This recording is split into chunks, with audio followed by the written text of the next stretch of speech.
انسان علم وحی کے بغیر جانور ہے۔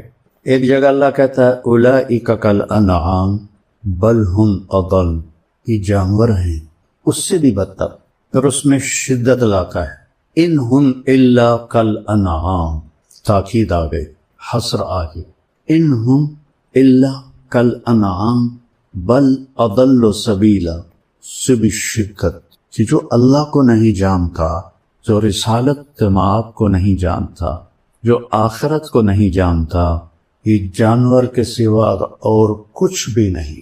پھر ایک اور طرح اس کو بیان کیا، ان الذین کفروا من اہل الکتاب والمشرکین فی نار جہنم اولئک هم شر البریہ، جو ایمان نہ لا سکے اہل کتاب سے، مشرکین سے، یہ جہنم میں ہیں اور سب سے بدترین مخلوق ہیں، شر البریہ۔ کفر بذات خود اتنی خوفناک چیز ہے کہ انسان کو انسانیت سے نکال دیتا، پہلے جانور بناتا ہے، پھر جانور سے بھی آگے بدترین مخلوق۔ جانوروں کے بارے میں اور پوری کائنات کے بارے میں تو اللہ فرماتا ہے کل قد علم صلاتہ و تسبیحہ، کائنات کی ہر شب، کل، یہ جو راڈ ہے، یہ جو تار ہے، یہ جو ڈسک ہے، یہ سجادہ ہے، میرے سر پہ امامہ ہے، آپ کے سر پہ ہے، اس کرتے کا ہر تار، کلن، سب جانتے ہیں کہ ہم نے اللہ کی نماز کیسے پڑھ لی ہے، اس کی تسبیح کیسے پڑھ، پھر اس میں اور طاقت پیدا۔ وَإِن مِّن شَيْءٍ إِلَّا يُسَبِّحُ بِحَمْدِهِ، ان اور من اور شے، یعنی چھوٹی سے چھوٹی چیز کیا ہے کائنات میں؟ ایٹم۔ ایٹم کو کیا، کتنا اس کا حجم ہے سائنس کی زبان میں؟ سینٹی میٹر، کتنا سکتا ہے؟ ایٹم سینٹی میٹر کا 10 کروڑواں حصہ ہوتا ہے۔ ہم مان لیتے ہیں جو کہ ہمارے پاس تو کوئی اور دلیل نہیں ہے نفی کرنے کی، اگر اس سے بھی کوئی چھوٹی چیز ہے تو اللہ تعالیٰ کہتا ہے ان من شیء، کیا کرتی ہے؟ الا یسبح بحمدہ ولکن لا تفقہون تسبیحہ، پھر کہتا ہے سبح للہ ما فی السماوات والارض، کیوں؟ وہو العزیز الحکیم، عزت والا ہے۔ کیسی عزت ہے؟ لہو ملک السماوات والارض، زمین آسمان کا شہنشاہ، کیا طاقت ہے؟ یحیی و یمیت، زندگی موت اس کے ہاتھ میں، حی لا یموت، ایک ہے جو موت سے پاک، سب کو مرنا۔ اپنے حبیب سے فرمایا صرف ایک ذات، عش ما شئت، میرے حبیب جتنا جینا ہے جی لو، آپ کے لیے کوئی مقرر مدت کوئی نہیں، لیکن فَإِنَّكَ مَيِّتٌ، موت آپ کو بھی آئے گی، وَهُوَ عَلَىٰ كُلِّ شَيْءٍ قَدِيرٌ، ہر چیز پر قادر۔ سب سے پہلا علم ہے اللہ کو پہچان۔ ہم فقہی چیزوں میں گم ہو گئے اور اصطلاحی چیزوں میں گم ہو گئے۔ قرآن عرب پر اترا تھا جو انتہائی سادہ تھے، وہ یہ فلسفے نہیں جانتے تھے، وہ یہ منطق نہیں جانتے تھے۔ معذرت کے ساتھ منطق پڑھاتے ہو یار، کتنا ظلم کرتے ہو۔ میں یہ ایسے نہیں کہ میں نے منطق یاد کی، مرقات میں نے اپنے قلم سے بغیر دیکھے ایک دفعہ بھی کتاب کو نہیں دیکھا، پوری مرقات میں نے اپنے قلم سے لکھ لی، ایک خطا نہیں تھی اس میں، ایک خطا۔ بصیرت سے کہتا ہوں یہ خیانت ہے، یہ ظلم ہے۔ اور یہ جب کہتے ہیں علماء کے منطق کے بغیر تو قرآن سمجھ میں نہیں آتا، میرا چاہتا میں اپنا ہی سر پھوڑ لوں۔ کہر درویش برجان خیش، کہ جو منطق کو لایا تھا مامون الرشید، حافظ قرآن، حافظ الحدیث، اور بشر مریسی ترجمہ کروایا منطق کا۔ بشر مریسی بڑا منطقی تھا، اس کا ہم نشین تھا، اس کے منطقی دلائل سے متاثر ہو کر قرآن کو مخلوق بناتے اور اس پر اتنا ظلم اٹھایا، واسق باللہ تک یہ عقیدہ چلتا رہا کفریہ۔ کتنے علماء قتل ہوئے، متوکل نے آ کے پھر اسے ختم کی۔ اگر منطق سے قرآن سمجھ میں آتا تو مامون تو دوسری صدی کا آدمی، وہ کفریہ عقیدے کا قائل ہوتے۔ مطلب لکیر کے فقیر ایسے نہ بنو کہ بس ہم تو لکیر کے فقیر ہیں، یہ بھیجا کیوں دیا ہے اللہ نے؟ افلا یتدبرون القرآن ام علی قلوب اقفالها، کیوں نہیں تدبر کرتے ہو قرآن؟ تدبر دبر سے ہے، دبر پشت کو کہتے ہیں کہ قرآن کے الفاظ کے پیچھے کیا چھپا ہوا ہے اسے ڈھونڈو۔ یہ ضرب جزرب و ضربن سے نہیں سمجھ میں آئے گا، یہ تعمق چاہیے عربی میں۔ عرب تو اپنی فطرت سے قرآن سمجھتے تھے۔ اسماعیل رحمہ اللہ تلاوت کر رہے تھے مسجد زبانی، السارق والسارقۃ فاقطعوا ایدیہما جزاء بما کسبا نکالا من اللہ، یہاں ہے واللہ عزیز حکیم۔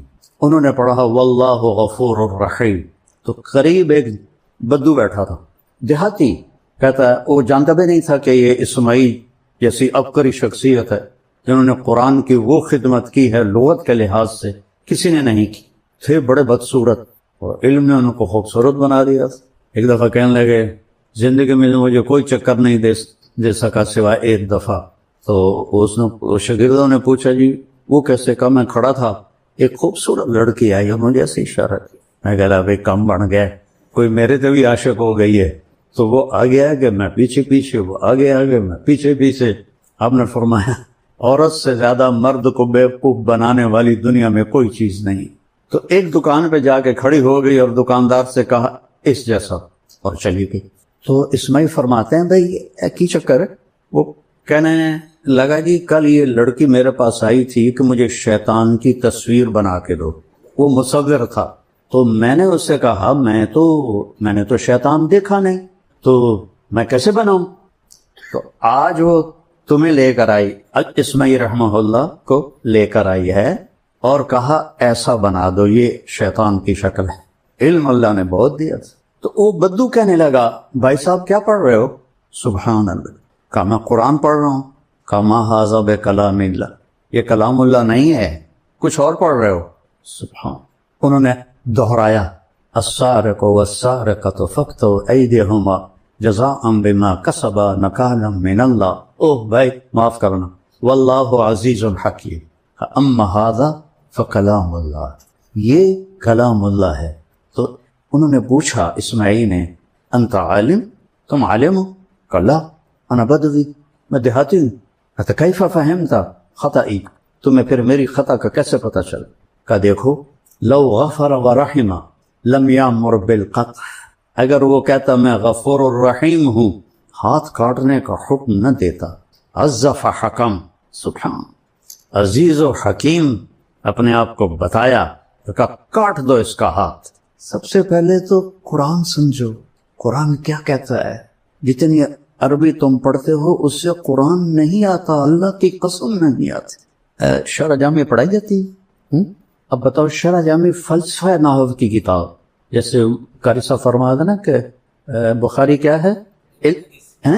علم الحدیث اور مشکات حدیث، تو شرح جامع فلسفہ نحو کی کتاب ہے، نحو کی نہیں ہے۔ اور کافیہ بھی پڑھاتے ہیں، سبحان اللہ، نل بدلا، وہ پہیلیوں کی کتاب نحو کی ہے ہی نہیں، صرف ایک کتاب ہے نحو کی، ہدایت النحو ہوتی۔ ہدایت النحو بھی مجھے ایسے ازبر یاد تھی جیسے سورۃ فاتحہ یاد ہوتی۔ اما بعد سے شروع کرتا تھا اور تمت بالخیر پر 40 منٹ میں ساری دہرا دیتا تھا۔ نحو کی ایک کتاب ہے صرف ہدایت النحو، کافیہ پہیلیاں، شرح جامع فلسفہ، کنز الدقائق پہیلیاں، کنز بھی ہے۔ امام توقان ابھی تک فارغ نہیں ہوا، اس لیے میں نے یہ ساری کتابیں نکال، منطق تو پہلی طلاق دے دی میں نے اس کو۔ یہ چونکہ میں نے کتابیں حفظ کی تھیں بچوں، آپ لوگ تکرار بھی نہیں کرتے ہو، میں دعوے سے کہتا ہوں، بدگمانی نہیں ہے، میرا دعویٰ ہے، تم تکرار بھی نہیں کرتے، اور میں حفظ کرتا تھا، اللہ نے حافظہ اچھا دیا تھا۔ جب تک میں بیمار نہیں ہوا میں نے ہر کتاب یاد کی، تو میں بصیرت سے بول رہا ہوں۔ فَعْلَمْ أَنَّهُ لَا إِلَٰهَ إِلَّا اللَّهُ، یہ پہلا علم ہے، حدیث سے پہلے ہے۔ فا کیوں ہے؟ واو کیوں ہے؟ واو ہونا چاہیے۔ وَعْلَمْ، فا کس لیے ہے؟ فا ہوتی ہے للفور، فا حملتہ، فا فوراً حمل ہوا، چونکہ اس میں بائبل میں ہے کہ حمل ہوا اور 9 مہینے بعد ولادت ہو، تو قرآن کہتا ہے فحملتہ، فوراً حمل ہو، فانتبذت به مکانا قصیا، فا فوراً دور ایک جگہ گئی، پھر فأجاءها المخاض الى جذع النخلہ، پھر فا فا فا ایک کھجور کے تنے سے پھر ٹیک لگائی اور بچہ پیدا ہو گیا. تو یہاں واو کی بجائے فا ہے کہ اے علم کے طالب علموں پہلے جانو کہ اللہ کون ہے، پہلے سمجھو. حاکم کو نہیں جانو گے تو حکم کو کیسے جانو؟ حاکم کی عظمت نہیں ہے تو حکم کی عظمت نہیں آئے گی. میرے ایک دوست تھے، وہ ایس ایس پی تھے، یہاں تھے وہ اے ایس پی فیصل آباد. تو میں نے گشتیں کی، اللہ نے فضل فرمایا وہ تبلیغ میں لگ گئے. پھر وہ کوئٹہ گئے، ایس پی بن گئے، ایس ایس پی. وہاں سے 3 چلے لگانے آ گئے، اللہ ان کا بھلا کرے. تو وہ فیصل آباد میں تشکیل ہو گئے. تو میں ان کے پاس گیا، بلال مسجد میں تھے. میں نے کہا یہاں کا جو ایس ایس پی ہے نا، وہ میرا جوٹی دار ہے سینٹرل ماڈل اسکول کا، تو میں تمہیں اس کے پاس لے چلتا ہوں. انہوں نے کہا میرا وہ بیچ میٹ ہے، ہم اس میں کٹھے تھے سی ایس ایس کے اس میں اسباق میں کلاس میں. ہم سیدھے گئے، آگے پولیس کا وہ ہے گیٹ، اور دوسرا گیٹ ہے وہ اوپر جا کر جیل روڈ سے پھر اندر جاؤ. اور جون کا مہینہ.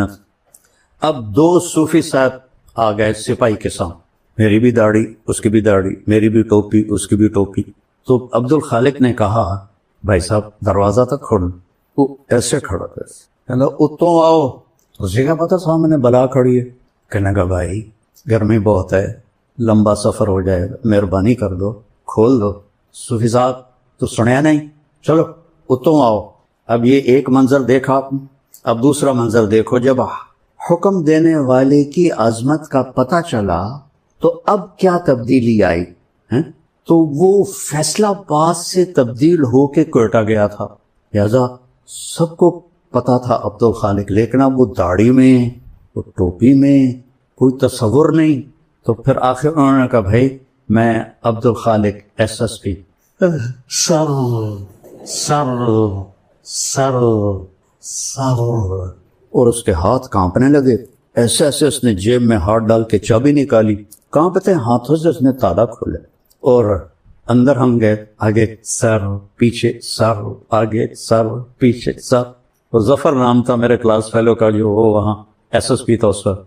میں کہ بھی آج ایک گل سمجھ آ گئی، جب تک حاکم دی قدر نہ ہوئے حکم دی قدر نہیں آ سکتی.